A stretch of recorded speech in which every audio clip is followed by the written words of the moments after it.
we briefly just want to talk on fatherhood real quick because with me and my relationship with my dad, he was in my life, left when I was younger, and I reconnected with him later. You met your dad for the first time at the age of 18. How was that like? I mean, it was for me, it was a great experience. I think growing up, I was able to through journaling and then just my own development, I was able to process my emotions through written reflection. So when I met my dad, I was, in a really good place, and I was just happy to have an opportunity to build a relationship with him.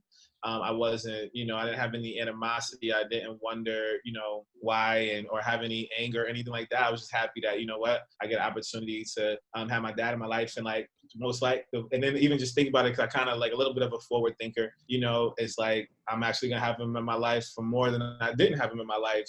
Should I live a long time, right? So like the first 18 years, he wasn't necessarily there, but guess what? Like once I get over 36, I'm 33 now, right?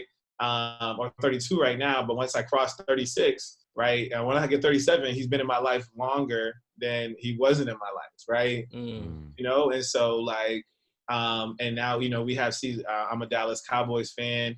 We have season tickets to. Oh, We have season tickets to the Dallas Cowboys. I was in his wedding. Sometimes he lives in Charlotte. I just pull up in Charlotte and hang out for the weekend. You know what I mean? So I think, just that's what I'm grateful for. And yeah, so that's kind of like a little bit of my story, and then I think I appreciate my mom for never talking ill of him growing up, so that I can even have opportunity to have this relationship. And then I think it's also like, you never want to put a single narrative on any one person, right? And so like if you didn't know me and you didn't know my sister, and then you asked us both to talk about our dad, Two different completely stories. You didn't know that we were brother and sister, you would think we were talking about a different person, right? And so like my sister is like whatever you want to define a daddy's girl as, and especially in terms of a positive way, that's her, right? And so and so like I also know that too, so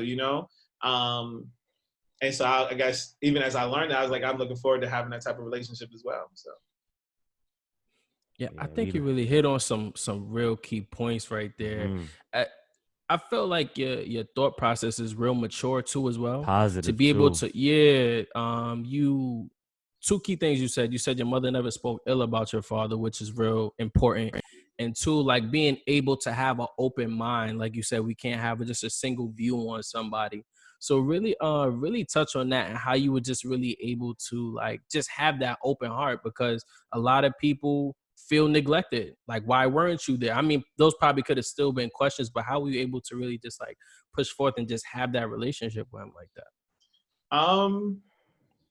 I think I always like wanted it, right? And then the opportunity kind of presented itself. Even how it came to be, like how I even got a chance to basically reconnect with him was because my senior year in high school, my basketball coach was like, hey, can you, kind of mentor, some of the freshman players, just, stay on top of him, make sure he stay on top of his schoolwork and stuff like that, And so his name was Kevin Moses. And so I said, yeah, no problem. So I talked to Kevin, and I even spent a few times, like I have shown up to his house and stuff like that, right? And then one day I'm in the gym, we having like a little shoot around or whatnot, and I come in the gym with my mom, and Kevin's in the gym with his dad. And so my mom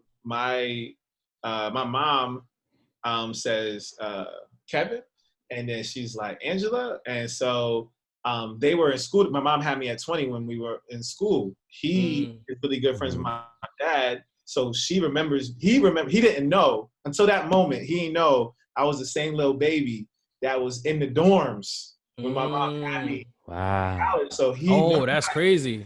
So he was like, so this is Glenn's son? And he's like, and I talked to him like last week, and so I might have been at the house when he was talking to him. You know what I'm saying? Like, you know what I mean? And so he was like, man, you know what? I'm a make it. And like, he's a dad. He's really involved in his son's life and stuff like that. So he's like, man, I'm gonna make some phone calls, man. And then he got me the phone number, you know, and then we built a relationship from there, you know. So that Wow.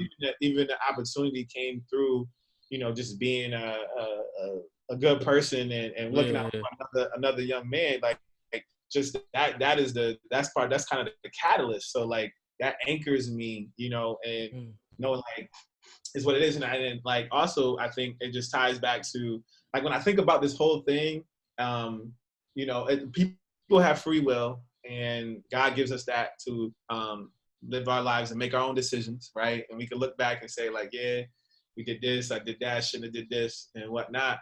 But at the same time, also though, when we try not to lean on our own understanding, we realize like, you know, everybody's journey is their journey. It's And so different. like, Yeah. you know, Mm-hmm. you could depending on how you want to use scripture, right? You could be like, well, me not having my that was supposed to be my journey.